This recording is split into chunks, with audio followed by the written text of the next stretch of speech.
What is up everyone, Matt's here. In today's video I'm gonna show you how I mastered this song for Miss La Familia, produced by Taylor Monroe and ATG Music. It's gonna come out soon. Hopefully they're not gonna be mad that I posted this before the song is out. Make sure you pay attention because I'm gonna show you some really advanced mastering techniques that nobody else is gonna show you. Let's start by listening to the file that I got and how I got to this sausage of mastering chain. We only had a wave file. We didn't have stems. So because of that, we had to be really creative. Normally when you master a song, you don't want to go too far, but in this situation, I talked to the producer and I asked how far I can go because I felt, as also a mix engineer that I am, I felt that it can go a bit further. I had some ideas that I want to try and they gave me the green light. Let's get into it. Sorry, boy, if you really got me, then love me harder. Oh, if you don't wanna lose me now, lose me now. Love me harder. Oh, if you don't wanna let me down, let me down. Love me harder. Oh. As you can clearly hear, there's a lot more glue, but I tried as much as I could to keep that really loud kick without getting too much distortion. The mix is now much wider, the vocal is much better integrated. There's a lot going on. So let me open the master session and I'm gonna show you what's happening. When you compare a mix to a master, it's really important to be level matched because whenever you're gonna hear something louder, it's gonna be perceived as sounding better, but it's not necessarily better. It's just because it's louder, it sounds better. That's why when you listen to music, you tend to crank it up and you feel better, right?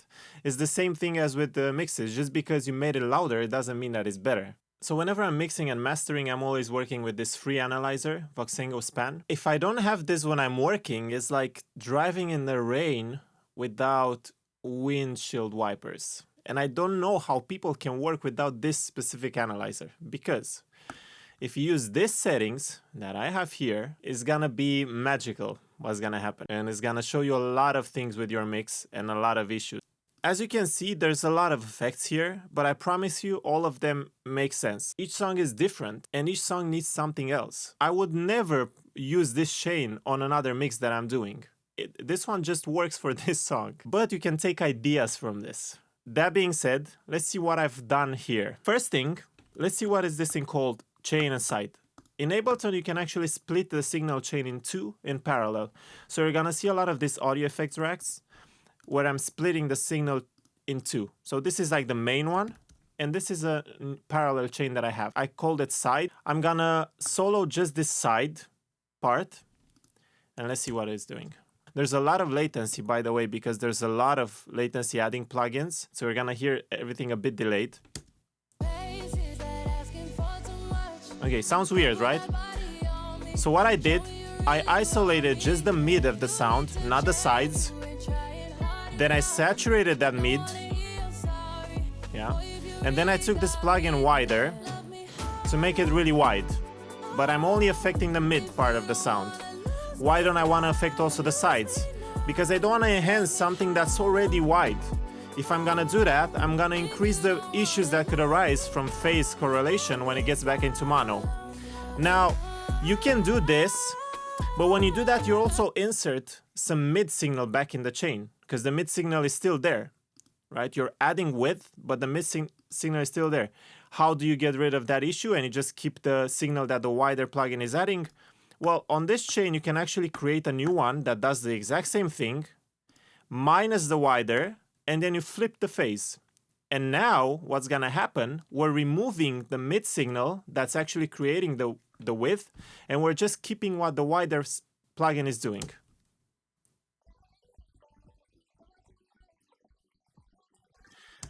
Now, let's hear in the context how this would actually help or not help the song. Is that asking for too much? Come put that body on me. Show me you really want me. Yeah, you need to change. You ain't trying hard enough. Don't wanna hear you're sorry. Boy, if you really got me. You see how much wider the mix is becoming when I do this chain? The thing is, you always have to listen to your reference. You always have to listen to your mix. You have to keep it there as a balance and as a sound overall. So what I discovered towards the end of my mix is that when I had this flip activated, so when I was removing the mid, the saturated mid that I was adding, the vocal disappeared a bit. And it's normal because the vocal lives in the mid. The thing is, in this original mix that I got from the guys, the vocal is really loud. So I wanted to keep that feeling. So even though normally I would flip the phase and remove the mid, in this case I just decided to keep it. If you don't know about mid and side, it's basically how you can consider the sound, like the stereo file that you have, into two parts instead of left and right channel. You consider it as mid and side channel. Side is pretty much everything that is really wide, and mid is actually what is mono in the sound. So you can separate it. And let's say you want to isolate a vocal. Vocals are usually on the mid part, right? And then you have pads and all the other stuff on the sides. That's why, right, if we want to be creative and separate and keep just the vocal, yeah, we just keep the mids of the sound using a plugin like this one. Side mute means mid stays. Contrary, if I want to just keep the sides, mid mute, and then the sides are staying. So now knowing this, we can move forward because I use this technique a lot to do things in this song. Next step, ozone imager. I use this a lot, sometimes even just to check what's happening with the low end. And let's see what's happening with the low end. Here I made the low end a bit more mono. Why do you want to make the low end mono? Honestly, you don't necessarily have to make it, but when the low end is mono, the bass feels really stable. I wouldn't make it 100% mono. I would just make sure it correlates really well when back in mono. Why is that? Because you play your song in a club. A club has a lot of speakers, subwoofers, right? But the subwoofer is not a stereo subwoofer, it's a mono subwoofer. What does that mean? It means it combines the left and the right channel into one single channel. If there are phase issues on your bass between the left and the right channel, when they're combined back into mono, what happens? Some bass notes actually disappear. And sometimes, guess what? Maybe all your bass is gonna disappear, and you don't want that on your, especially in a club, right? You're not gonna feel the bass anymore.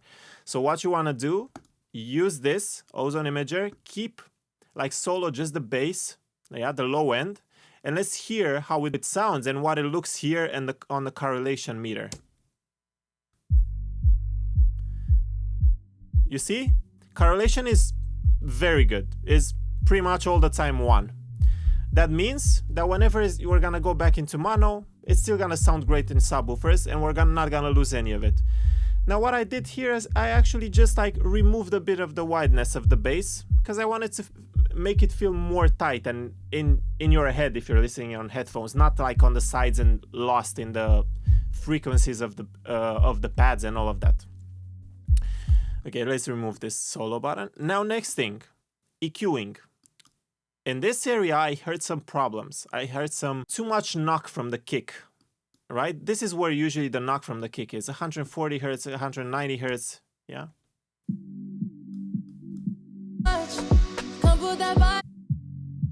Yeah, it was a bit too much, so I reduced. How much I reduced? 2 dBs, 1.3 dBs here.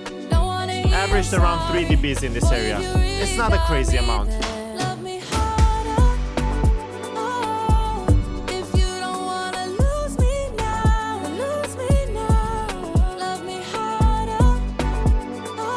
You see how it becomes a little bit smoother? Now, next one is split EQ. Split EQ works like an EQ, but is a transient and tonal EQ. What does that mean? It means the transient part EQ is actually affecting the EQ on the transients, on the punchy side of the sound. The tonal part of the EQ affects the tonal side of the sound. So you're just EQing from the release of the sound, from the sustains, not from the punchiness, the initial attack. So I wanted to control even more this area of 200 hertz. So what I did, I removed a bit of the transient and I increased a bit of the tonal. Why did I do that? Because I didn't want to feel like I'm losing too much of that frequency. So I just removed the punchiness, but I compensating with the tonal. So I just rebalanced it a bit.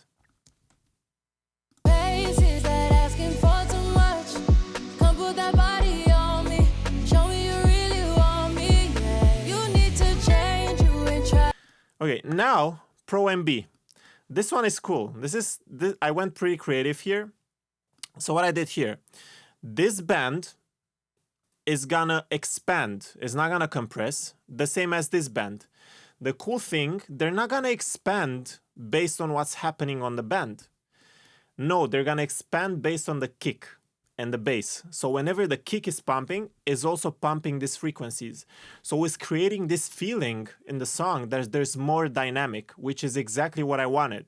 Right? I wanted to feel like it's moving all the time. Got me there. Love me harder. Oh, if you don't wanna lose me now, lose me now. Love me harder. Oh, if you don't wanna let me down. Now, you know what I'm gonna do? I'm gonna exaggerate it so you hear it even better. Let's pump it up a lot, by a lot. Got me there. Love me harder. Oh, if you don't wanna lose me now, lose me now. Love me harder. Oh, if you don't wanna let me down, let me down. Love me harder. You hear how much movement it adds? Obviously, we're not gonna do that much. Just tiny steps.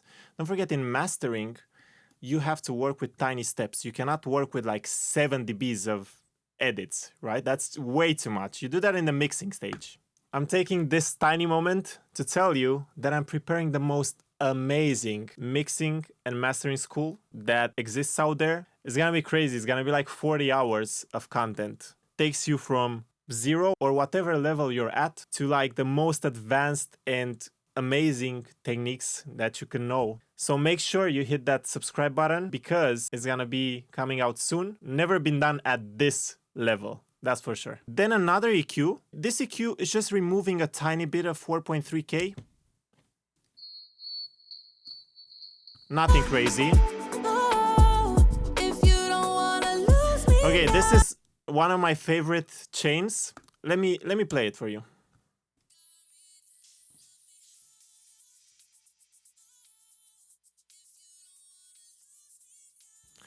You see how it adds this constant airiness to the song?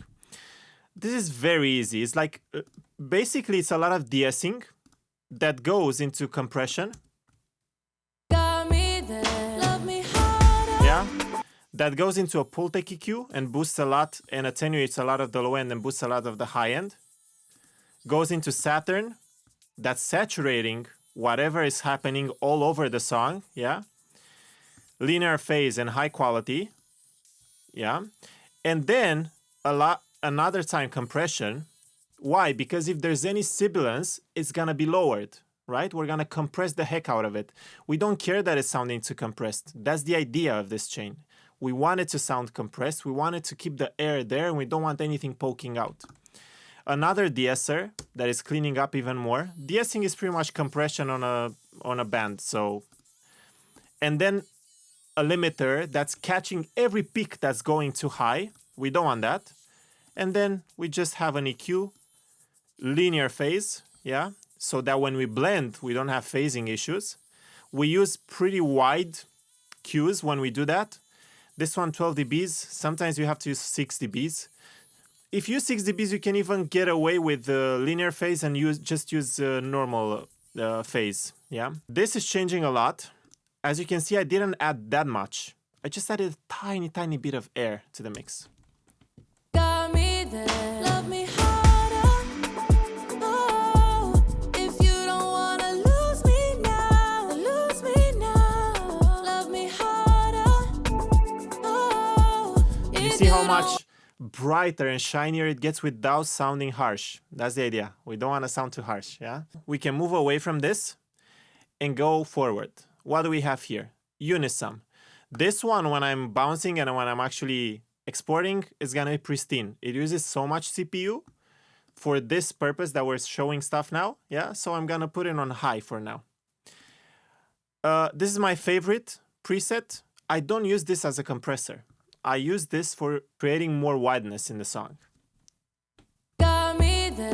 Love me harder. You see maximum 1 dB, 1.2 of compression. Don't wanna lose me now. But the trick with this one is when you unlink it, yeah, parameters are linked, but it's working in mid-side mode and the processing is unlinked. What does that mean? It means the mid is compressing by itself, the side are compressing by itself.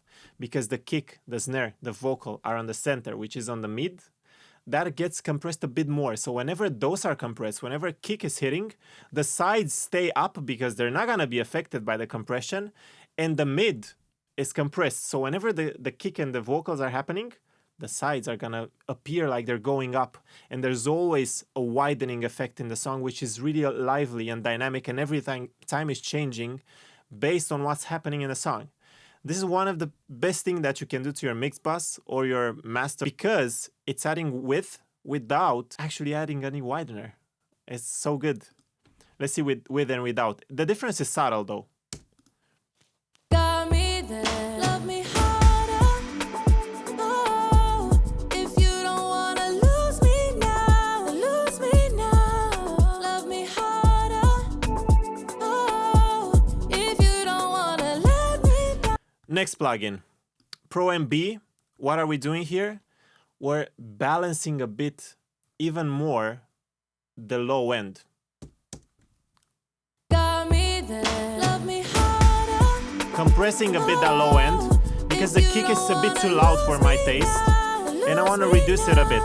Love me harder.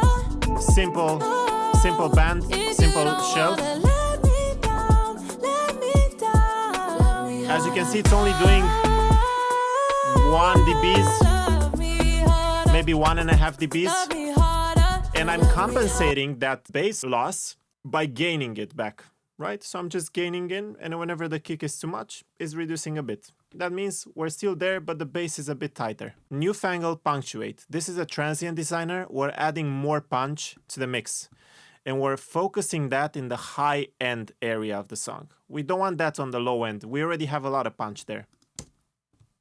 Got me there. Love me harder. Oh, Pay attention to the if you snare. don't wanna lose me now, lose me now. Love me harder.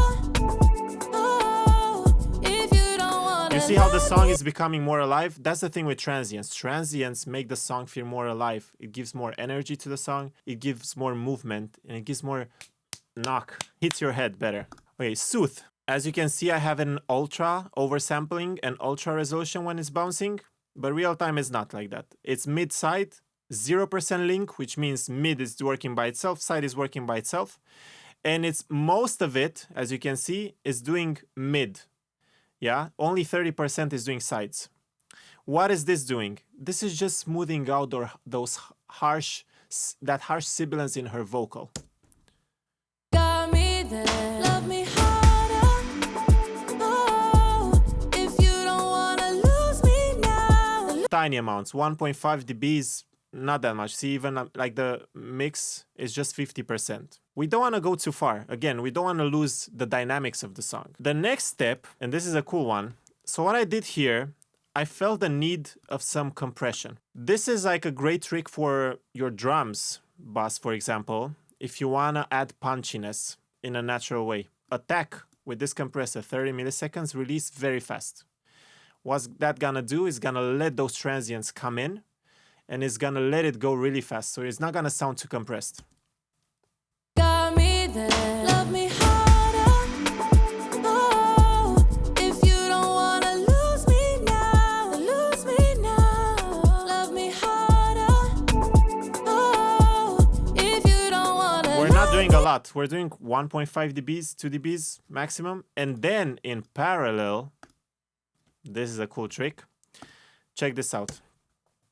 Got me there. Love me Aux for Trans Mode, I think is the best transient designer plugin that I've ever heard in removing transients. So here I want to remove the transients completely. I just want to keep the smoothness and the release of the music. Why do I want to do that? I want to create the impression that the song is beefier, louder, heavier.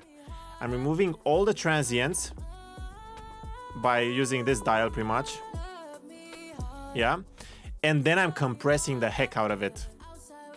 Attack really fast this time because I don't want to keep those transients. Release really fast.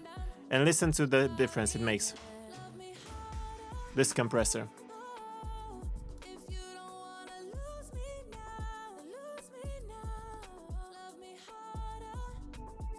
And now let's listen with and without this chain. Got me there. Love me harder. Oh, if you don't wanna lose me now, lose me now. Love me harder. Oh, if you don't wanna let me down. You see how it makes it feel a bit fuller sounding? It's like it has compression, but since it's added in parallel, it's not adding any transient, it's just filling in the blanks between the kick and the rest of the sound. I did this because I felt like the kick is so loud in the mix, and it's taking away all that energy, and it doesn't sound... I hate the word glued. I don't think music should necessarily sound glued, but it doesn't sound tight and well connected. The instruments, they don't sound connected to each other. So I had to fix that. The next step, some crazy EQ. It looks like it's a lot because we're in the 6 dB mode. If we do 3 dB, it's gonna look like even more. If we do 12, how this is default, it looks like it's not even doing anything. Let's go to 3 so we see better what I did here. A bit of boost around 280. I feel like we lost a bit along the way. I also did a lot of reduction. I didn't want to go back and change it because everything that I would do before is gonna affect all the plugins afterwards, so I don't want to do that. So what happened, I added a bit here on the stereo side. Then I removed a bit of the vocal on the mid channel, on this mid frequencies where the vocal actually sits. This is a dynamic EQ here, is reducing based on what the vocal is doing. I boosted the sides here on this area to compensate that mid frequency feeling in the song. Yeah, and then I removed a bit of the mids here wider. I removed a bit here and a bit here. Got me there. Love me harder. Oh, if you don't wanna lose me now, lose me now. Love me harder. You see it's sounding thin without it. Oh, if you don't wanna let me down, let me down. Much smoother and thicker sounding. You can even see it here on this analyzer. I don't even need this one, like, to see that the vocal is loud. Even if you don't hear it well, you can see it here that the vocal is too loud. Got me there. Love me harder. You see how the vocal is poking out so much compared to the rest of the song? Yeah, so this is attenuating a bit of that. Again, we don't want to go too far with this, because if we're gonna do that, the original feeling of the mix is gonna change, and your client is not gonna like what you did. Next chain, parallel again.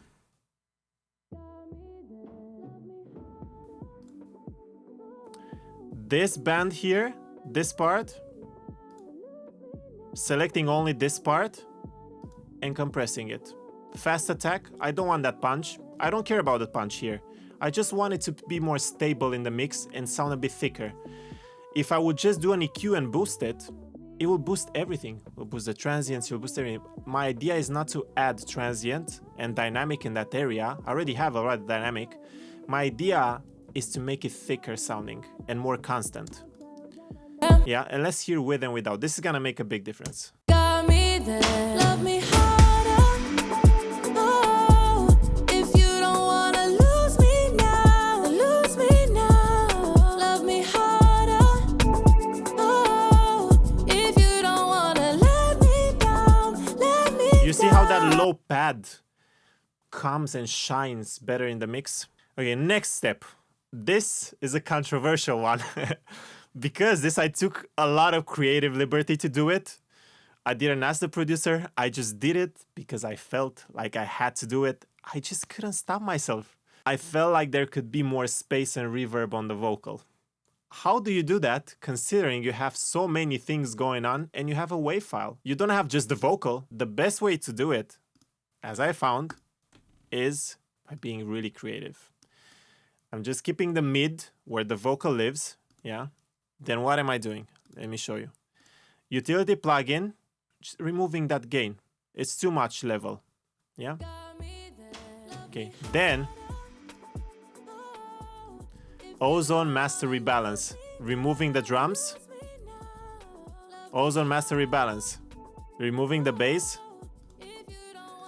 Ozone Master Rebalance, pumping up the vocal. Fat Filter Pro Q, keeping just the mid part of the sound. No bass, no high end. We don't want sibilance anyway or bass in the reverb. And then reverb. with ducking, right? So it's gonna also create separation between the dry vocal and the reverb that I'm adding. Let's play with and without. Got me there. Love me harder. Oh, if you don't wanna lose me now, lose me now. Love me harder. Oh, if you don't wanna let me down, let me down. Love me harder. I love it how smoother it becomes. Pro and B, what is this doing? Some extra transients and movement in this band, in this area, around 2.5, 3K. This is basically set up, just expand and push this band up. This is the band that we're expanding. It's pretty much the snare that's being expanded. Lose me now, love me harder. Oh, if you don't wanna let me down, let me down. Love me harder. You see how the snare disappears without this? And this is not even that much, it's just 2.4 dBs of gain. The second part where I allowed myself to go really creative, widening the percussion. Now, how do you do that? You just have a WAV file. You don't have the whole thing. So what I did here, I removed the vocals, split EQ, remove the tonal completely so I just keep the transients where the percussion lives, keep just this part where the snare is and the percussion is, gating. I just wanted to keep that initial attack and remove as much as I can what's sustain. Primal tap, giving it a bit of delay. Haas effect, delaying left to right channel so it seems wide. And room, really short room. And this is the track that we're adding over the main track. Oh, if you don't wanna lose me now, lose me now. Love me harder.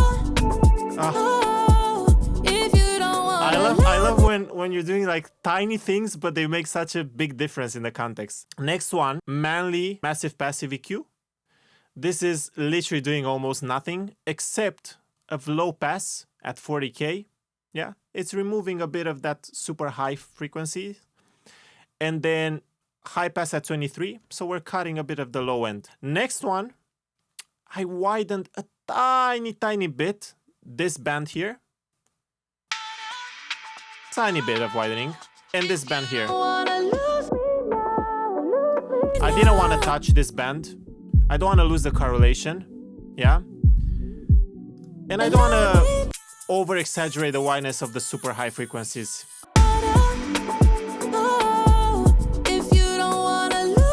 It opens it up a bit. Now I clipped the whole thing.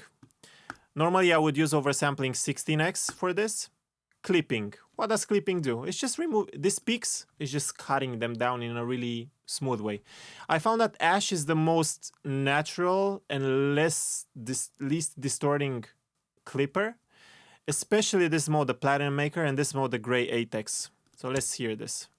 If you don't wanna let me down, we're doing about 1 to 2 dBs of clipping.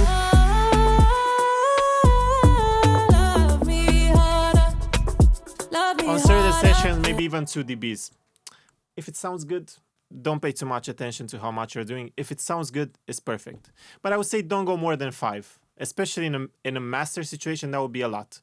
If you're around 1, 2 in a mastering situation, then you're fine. Why am I not using, for the limiting side, just the plugins by itself, and I'm loading them through this thing called Meta plugin? Meta plugin is like a wrapper where you add plugins and chain them together. Even in parallel, you can add them and create crazy chains. Because of the oversampling, as you can see, Ozone doesn't have any button for oversampling built in. And Elevate doesn't have it either. So I wanted to compensate that. And how did I do that? By using Meta plugin. What oversampling does, in really easy and simple explanation, whenever we're working in the digital domain and we're doing stuff that's going a lot over 0 and is going over 22,500 Hertz if we're working in 44.1 kilohertz, whenever we're approaching that, we're gonna have some distortion coming back in. Unpleasant one, not the right one that you want to hear. And when we're working with such tight and heavy limiting, we want to minimize that. Oversampling, what that does, it's actually running the plugins in 4 times the sample rate. So it actually lets you go even further in the frequency range so the distortion doesn't come back in. Not only that, but the plugin is also much faster and smarter in identifying whatever is going over zero. You might have seen this thing called True Peak here. I don't really like using True Peak anymore because it's like removing a bit of the transient information. Because we're not using True Peak, there might be some transients, some samples that are going over zero that this limiter doesn't catch because we were working in 44.1 kilohertz. If we were working way more detailed, then we wouldn't have this issue. That's why we're using oversampling. Let me show you why it's useful to use oversampling. So let's say this is a waveform, right? Now in nature, this waveform will be completely smooth. When it's brought in the digital domain, it has to be converted into ones and zeros. The computer does that by pretty much making this line as little stairs. This is what we call the samples. When we're working in 44.1 kilohertz, what's going on is that this is pretty much how often our sound is actually sampled, how often it's converted into ones and zeros. If we would be working now in 88.2, which is double, you see this line here, this one would be having given an additional step in between. So it increases the resolution of the sound. If we would be working in even double from that, yeah, we would have even another step in between here. What oversampling is doing pretty much when we're working 4x, yeah, 4x oversampling, it literally processes the sound as if it would be in 4 times this sample rate. So instead of the limiter working in 44.1 and catching only these samples, because it's only catching this, it's also catching whatever is happening in between. And it's responding much faster. So for example, if we have a sample, like let's say this is 0, we have a sample that is crossing here, but immediately is going under, the limiter might not be actually catching it because it's working at a sample rate that's pretty like slow. Let's just call it slow. So it might not even detect it that it happened. But whenever we're working in 4 times oversampling or even 16 or even more, it has way more resolution to work with. And because of that, it's catching even the tiniest samples that go over. And then when you bounce them, it goes back into 44.1. So it's doing this in 4 times oversampling or 16 or whatever you're using, but then it's converted back to 44.1 or 48 or whatever you're working in, whatever sample rate you're working in. So that's why we want to use oversampling, especially when we're mastering. We're catching the peaks and the true peak isn't going to go too high. Now, do we care if it actually goes too high or not? I've seen masters from really big mastering engineers, and sometimes you even see plus 1 dB true peak, or even plus 1.5. And nobody cares. Literally nobody cares. If it sounds good, you shouldn't really care too much and worry too much about it. But if you can do it, and if it doesn't affect your sound in any way, on the contrary, it helps for some situations, why not, you know? They always said that if your true peak is like plus 1.5 on when you upload it on YouTube on other streaming services, it might even lower your loudness more than it should. I've tested that. It doesn't make any difference if true peak is 1.5 or 0. You don't hear any distortion and it's not making any difference. So would you care about this? I don't know. I care about it, but I just care about it because I'm crazy and I care a lot about details that nobody gives a damn about. That being said, ozone, yeah, modern mode, I find this as being the best. I'm delinking the transient as a sustain. What does that do? The ozone is actually limiting differently the left and the right channel transients and also sustain. So basically, if something is happening more on the left channel, it's going to limit that differently than the right channel, and it's going to sound more transparent. The downside of that, sometimes it might sound like it's losing a bit of stability on the mix. So in this case, it works really well. 100%, sometimes you want to do 40%, sometimes you want to do 0. You just have to try it out. Character, whenever you're going closer to fast, it's going to sound more distorted. Whenever you're going slow, it's going to sound more compressed, but less distorting. This one I found like the best setting was 2.6. And then the next one, Elevate. This one is great to adding just a tiny bit of extra push. One more thing, in Elevate, I like how the transient is working, how it's adding a bit of transient and is recovering whatever you're losing from heavy limiting. So I did a bit of that. And this is what the end product is.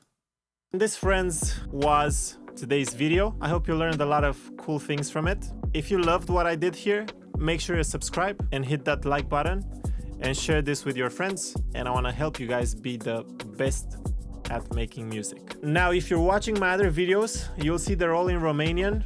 This is because I'm from Romania originally, even though I live in LA for years now, and I'm trying to help my community back home. But I then decided it wouldn't be fair to keep all this great information from everyone out there who don't speak Romanian, so I decided to start making videos in English. Take care, guys, and never stop creating.